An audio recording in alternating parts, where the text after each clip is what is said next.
So the key is to try to play as well starting Tuesday as you were heading into this break with the week off. Any tricks to quickly recapturing where you were at? Well, I don't think there's any tricks or magic pills or anything like that. It comes down to hard work and execution. I thought we had two pretty good practices to build on.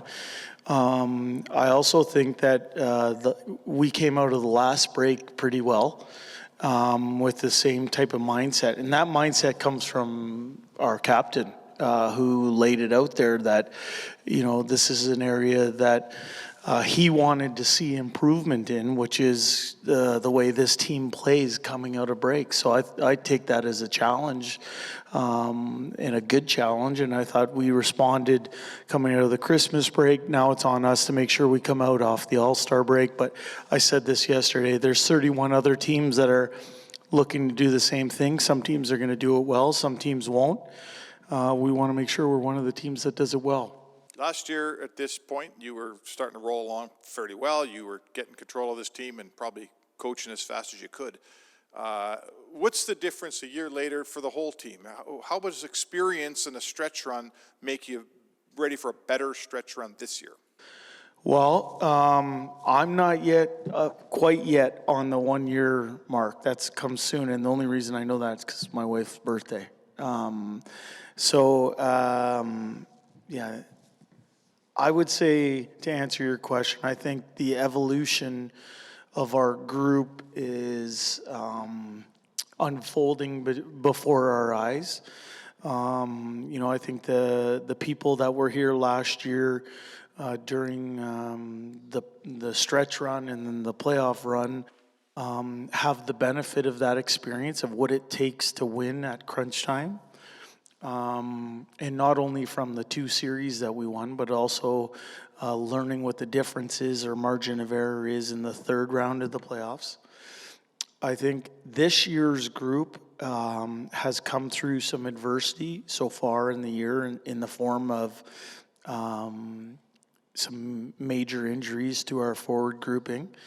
And I've said this all along, I think it's okay that it's not a smooth sail. I think that's where a team comes together and forges its own character. For me, I think this last segment of games that we're working through here, this last 32 games, we understand it's going to be a dogfight every night. We're going to need everybody. And I think our group is poised to have a good run here. You look, Jay, at the schedule, and I know everybody can beat everybody on any given night, but all the numbers will suggest, there's the bottom 10 teams right now in the league. Everybody else has a better chance of beating them. And you have your next 5 games against those teams. How important is it and you've done it this year already, I think you're 9-2-1. How important is it to continue to defeat the teams that are lower in the standings? I think it's important. I think those wins are important because it allows you to put 2 points in the bank, just as I think the wins versus the upper echelon teams are important. And we're not in the position that the league leaders are in terms of being able to pick and choose when you want to get your points. We have to get points on a nightly basis. Every time I look in the Pacific Division, it feels like our competitors are gaining ground or gaining points. So I understand the statistics of team record versus team record and everything like that. What I would say is the game is played on the ice. Any team can beat any team.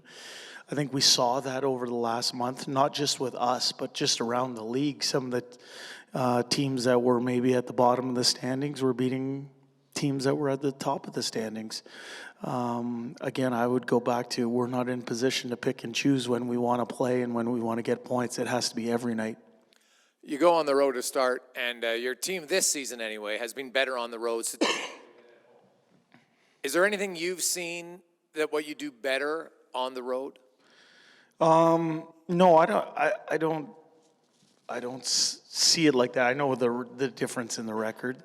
There might be something to just the cliche hockey term of the simple road game. the straightforward road game, the uncomplicated road game. You know, there could be something to that. It's not for a lack of effort at home, I can tell you that. But I think when you do get out on the road, it forces people to come together in non-rink situations too. You spend time together on the plane, on the bus, going out for dinner. But, you know, it has been a positive for our team this year, and we're going to look to build on it with this 4-gamer.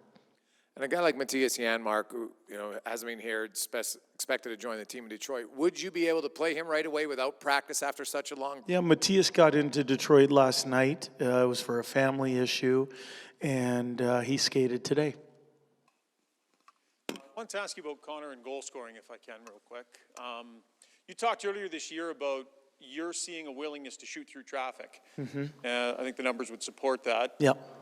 Where do you think that came from, and how does that maybe keep people a little more off balance rather than always that wide drive? Yeah, I think, where do I think it came from? I see a player who consistently tries to add layers to his game. He doesn't just resort to doing things the same way all the time, although he probably could because of his talent level. I think he tries to find different ways to have success. I think the mindset of shooting through people or shooting through traffic, not only does that lead to, you know, increase in his offensive numbers, but I think it creates a mindset in our team that it's okay to shoot the puck. It's okay to shoot pucks to break teams down. You might not score on the first one, but as soon as you shoot that puck, the other team has to turn and find where it is, and that's where the breakdowns happen. So, you know, for him personally, I think it's a dangerous weapon that he has added to his game. But for him leading the team in terms of mindset and thought process, I really like it because it leads us to shooting the puck more to break the other team down. What's your sense of his motivation to have taken his goal scoring to another level? Like, lots of people might point to Austin Matthews and the year he had and the trophies he won. Yep. You've talked about maybe it's a little bit more about winning, and Connor sort of realizing that if he scores more goals, the team has a better chance to win, and that's more where it's rooted? Yeah, I would agree with that. I think, you know, he's such a dangerous player. He can hurt teams in many different ways. I think when he has added that aspect to his game, it's just another thing the other team has to worry about. So he's keeping them off balance. He can make any play, but when he shows a willingness to shoot the puck, that puts teams on the back foot, and ultimately that helps team success. So he's doing whatever he can to help this team win. I would also say he's a pretty driven guy in terms of challenges of things he hasn't done before. And, you know, as he approaches 50 goals, that's something he is yet to do at this level. You know, I'm sure he's driven by that as well. Good, thanks, guys.